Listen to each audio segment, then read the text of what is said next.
मेरी अपनी ओर से प्रदेशवासियों को, देशवासियों को भगवान महावीर स्वामी की जयंती की बहुत बहुत मंगल कामना।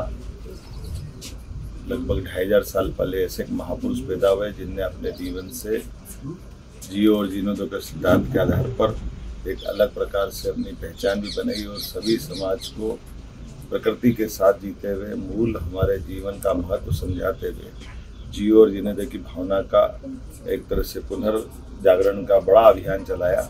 इसलिए भगवान महावीर स्वामी 24वें तीर्थंकर भी कहलाए।